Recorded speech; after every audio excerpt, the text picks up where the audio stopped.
Hi everyone, welcome back to an explore literature. इस video में हम डिस्कस करेंगे ideas in Indian political thought का third unit, Swami Vivekananda, culture and nationalism. Unit second हम already discuss कर चुके हैं, जिसपे हमने ताराबाई शिंदे का आइडियोलॉजी और उनके जो थॉट्स हैं उनको डिस्कस किया था। आई होप आपने वो देख लिया होगा। So without wasting much of your time, let's start the video. Swami Vivekananda ji ने एस्टेब्लिश किया the principles of moral foundations of India, जो कि नेशनलिज्म को लेकर भी था और स्ट्रेंथन करता था रिलीजन को भी। तो हमारे कल्चर, रिलीजन, नेशनलिज्म की बहुत बात की है इन्होंने।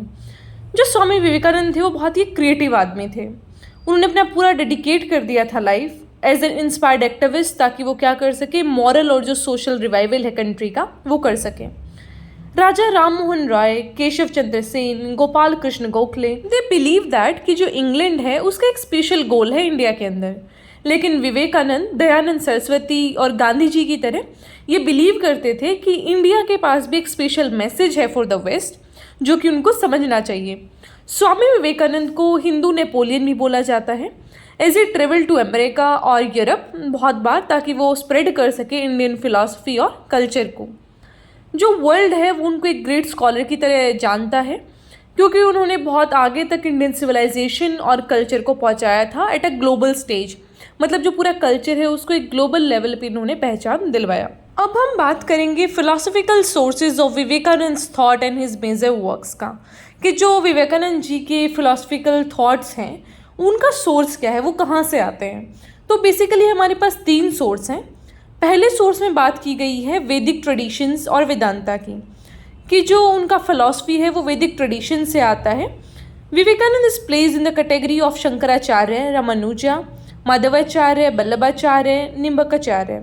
तो इन सब की कैटेगरी में इनको प्लेस किया जाता है और ये बहुत अच्छे से सपोर्टर थे अद्वैत वेदांता के। फिर आता है हमारा सेकंड सोर्स। तो सेकंड सोर्स इनका माना जाता है of his contact with Swami Ramakrishna Paramhans. तो जो रामकृष्ण परमहंस थे वो एक मिस्टिक सेंट थे, और जो इनके एक्सपीरियंस रहे हैं, जो उनका नॉलेज, समाधि, योगा, इन सब से रिलेटेड, उसने इनको बहुत ज़्यादा एनलाइटन किया। तो जो स्वामी विवेकानंद हैं उनको बहुत ज़्यादा नॉलेज मिला रामकृष्ण परमहंस जी से। तो in his sermons as an angel, Ramakrishna expressed his spiritual experiences. इसलिए जो विवेकानंद जी है वो एक रिलीजियस लीडर बन गए थे। तो इनका जो रिलीजियस नॉलेज है वो आता है स्वामी रामकृष्ण परमहंस से। बात करें थर्ड सोर्स की, तो थर्ड सोर्स आता है उनके खुद के लाइफ एक्सपीरियंस से, क्योंकि इन्होंने all over the world travel किया, ट्रुथ्स को जाना कि वर्ल्ड में कैसे अलग अलग कल्चर्स हैं, फिर उनके खुद के जो पर्सनल एक्सपीरियंस रहे। तो जो रूट है इनकी फ़िलासफ़ी की, those are deep in the life, कि कैसे जो मॉडर्न यूरोपियन और अमेरिकन कल्चर चल रहा है, उनका फ़िलासफ़ी चल रहा है, उसका ड्रॉबैक्स क्या है। तो उन सारी चीज़ों को इन्होंने समझा उन कल्चर के पास जाके। ऐसा नहीं कि बस दूर से बैठ के आप कुछ भी बोले जा रहे हैं किसी चीज़ के बारे में। He felt it, like he studied the cultures deeply, then only he issued some statement regarding that कि भाई इसके तो नुकसान है। अब हम विवेकानंद जी के कुछ मेजर वर्क्स की बात करेंगे जो कि उनका पॉलिटिकल थॉट एक्सप्रेस करते हैं। तो उन 5 मेजर वर्क्स में से हैं from Colombo to Almora, India and his problem, modern India, are duties to the message, the evils of authoritarianism. ये तो हैं इनके पॉलिटिकल थॉट के वर्क्स। फिर जो और 5 वर्क्स हैं इनके मेजर, वो हैं the mission of Vedanta, karma yoga, maya and illusion, the cycle of caste and towards youth. आपका नेक्स्ट टॉपिक है 3 main pillars of Vivekananda Vedantism.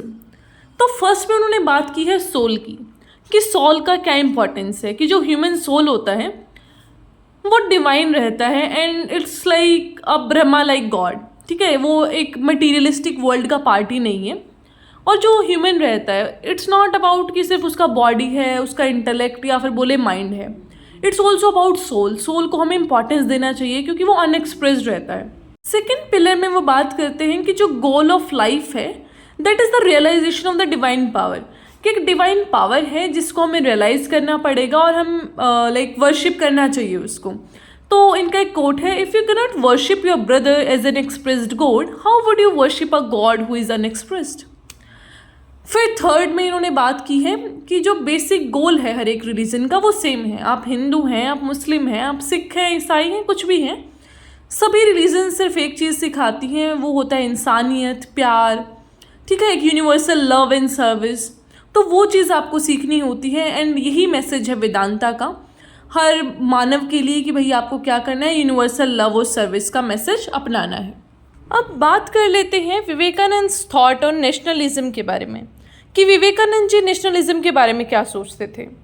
तो उनकी माने तो जो रिलीजन है that is the most important, या फिर कहीं एक रेगुलेटरी एलिमेंट इन इंडिया, कि रिलीजन है जो वही आपको बाइंड करके रखेगा।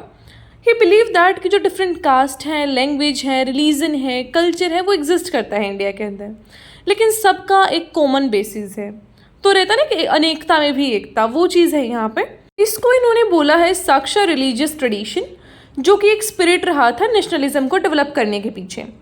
ही ऑल्सो बिलीव दैट कि जो बेसिस है नेशनल यूनिटी का यूरोप के अंदर, वो रहता है पॉलिटिकल आइडियाज़, कि यूरोप में चलते हैं भाई पॉलिटिकल आइडियाज़, आप कौन सा विंग से बिलोंग करते हो, ठीक है, आपकी कैसी आइडियोलॉजी है, वो चीज़ें। लेकिन एशिया के अंदर जो बेसिस है वो रहता है रिलीजन। फिर तीसरी बात ये बोलते हैं कि जो विवेकानंद है वो रिलीजियस डॉक्ट्राइन ऑफ नेशनलिज्म को फॉलो करते हैं। वो बोलते हैं कि जो रिलीजन है ना वो बैकबोन है इंडिया का। ही बिलीव दैट कि जो future greatness of nation can only be built on the foundation of importance of the past, कि आपको कभी भी अपना पास्ट नहीं भूलना चाहिए। आपको जब भी फ्यूचर बनाना है तो अपने पास्ट की चीज़ों से सीखो, उसके कल्चर को अपनाओ, then only you can maintain the glory and the pride of your nation, या फिर आपका जो भी स्टेट है। वेस्टर्न फिलोसफर हीगल की तरह विवेकानंद भी एक्सपोनेंट थे इम्पॉर्टेंस ऑफ नेशन के। एंड अकॉर्डिंग टू हिम जो इंडिया है वो कॉन्क्वायर कर सकता है वेस्ट को विद इट्स स्पिरिचुअलिटी। तो आपको अपना स्पिरिचुअल जो एक एस्पेक्ट है ना उसको नहीं छोड़ना है। आपको ये जो नया मॉडर्न तरीका है वेस्ट का, उसके जाल में ना फंस के अपने कस्टम को, कल्चर को मेंटेन रखना है, स्पेशली अपनी स्पिरिचुअलिटी को, रिलीजन को। He said that once again India has to conquer the world. It gives him the spiritual victory on the West. कि इंडिया को एक बार फिर से पूरे जो वर्ल्ड है उसमें अपना जो राज है वो फैलाना होगा, या फिर कहीं उसको कॉन्कर करना होगा। Therefore he felt that the basis of greatness of the nation's future should be the greatness of its past. तो इन्होंने दो बात बोली है यहाँ पे अपनी नेशनलिज्म की आइडियोलॉजी में, कि एक तो रिलीजन को मत छोड़ो, रिलीजन को प्रमोट करो, उसको प्रैक्टिस करो, क्योंकि स्पिरिचुअलिटी से ही आपकी एकता आ रही है। Then the second thing is past को कभी मत छोड़िए। अपना जो पास्ट है, अपना जो कल्चर है, उसको हमेशा लेके चलिए, because that give you identity. आपकी आइडेंटिटी ही उससे है, आपका जो एक कस्टम है वो ही आपको पहचान दिलाता है। अगर आपने वही छोड़ दिया तो फिर आप अपनी आइडेंटिटी लूज़ कर देंगे। जब हम बात करते हैं नेशनलिज्म की, आइडेंटिटी की, तो सबसे मेन कॉन्सेप्ट आता है फ्रीडम का। जो फॉर्म ऑफ फ्रीडम है प्रेजेंट किया जो विवेकानंद जी ने, it was not only limited कि भाई हाँ आप एक वेस्टर्न कल्चर से आज़ाद हो गए, वो नहीं था सिर्फ उनका मतलब फ्रीडम से, बल्कि वो दो टाइप के फ्रीडम की बात कर रहे थे। एक तो था आपका एक्सटर्नल फोर्सेस से, एक था इंटरनल फोर्सेस से। तो वो बोलते हैं what is this world, it emerges from freedom and depends on freedom, कि ये फ्रीडम से ही आता है और फ्रीडम पे ही डिपेंड करता है। और यहाँ पे ये ना कि सिर्फ स्पिरिचुअल फ्रीडम की बात करते हैं, बल्कि जो एक टेम्पटेशन है माया का, एक मटेरियलिस्टिक वर्ल्ड का, कि ये भी मिल जाए वो भी मिल जाए ना, पूरा एक लालच वाला जो चीज़ रहता है, उसको भी ये यहाँ पे पूरा काउंटर करते हैं कि ये दो टाइप का आपके अंदर टेम्पटेशन नहीं होना चाहिए। And he believed in the principle of natural rights of the man, कि जो मैन का नेचुरल राइट्स है दो शुड बी अपहोल्डेड।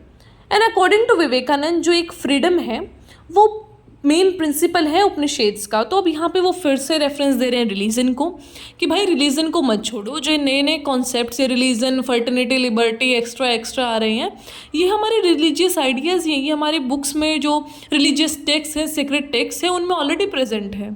अब किसी ने दो फैंसी इंग्लिश के शब्दों में आपको वो बता दिया, इट डजंट मीन कि वो नया हो गया। आपको अपने टेक्स्ट को रेफ़र करना होगा, आपको अपने कल्चर में वो चीज़ें ढूंढनी होंगी, तभी आपको मिलेंगी। अब ऐसा किसी भी इंसान की बातों से आपको इन्फ्लुएंस नहीं होना है, अपने कल्चर को मेंटेन रखना है। And Vivekananda always for the spiritual freedom, and according to him every person should have the freedom to voluntarily use follow the soul, intellect, body and wealth, कि हर एक आदमी के पास फ्रीडम होना चाहिए अपनी सोल, इंटेलेक्ट, बॉडी और वेल्थ को अपने तरीके से फॉलो और यूज़ करने का। बात करें स्वामी विवेकानंद जी के आइडियाज़ ऑन पावर की, तो he did not like openly supported political liberation of the country. उसके दो रीजंस थे। पहले तो वो एक मोंक थे, तो वो पॉलिटिकल चीज़ों में ज़्यादा ऐसा एंगेज हो नहीं सकते थे। द सेकेंड थिंग वॉज कि उस टाइम पे जो ब्रिटिशर्स थे वो क्या कर रहे थे, पॉलिटिशियंस को, जो पॉलिटिकल फ्रीडम फाइटर्स थे उनको जेल में डाल रहे थे। तो अगर आप बाहर रह के कुछ अच्छा काम कर सकते हैं, अपने मोरल लेसन्स फैला सकते हैं, तो he opted for the second option कि भाई मैं अपने आप को ऐसा पॉलिटिकल चीज़ों में ना इन्वॉल्व करके अपनी पॉलिटिकल आइडियोलॉजी को फैलाऊंगा। देन इज कि although Vivekananda not explicitly propound any anti-national ideology against British imperialism, he indirectly had a big hand। कि डायरेक्टली तो वो कुछ नहीं कर रहे थे, ऐसा एंटी नेशनलिस्ट आइडियोलॉजी था जो ब्रिटिश इम्पीरियलिज्म को लेके, लेकिन एक बैक सपोर्ट वो प्रोवाइड कर रहे थे for the strengthening of Indian nationalism. वो अपना जो पॉलिटिकल फ्रीडम, सोशल जस्टिस, इन चीज़ों पर बहुत ज़्यादा एम्पावरमेंट का बात करते थे और उस पर काम करते थे। तो इस वीडियो के अंदर हम सिर्फ इतना ही डिस्कस करेंगे, बाकी का you'll get in the next video. Till then, take care, stay happy and stay blessed.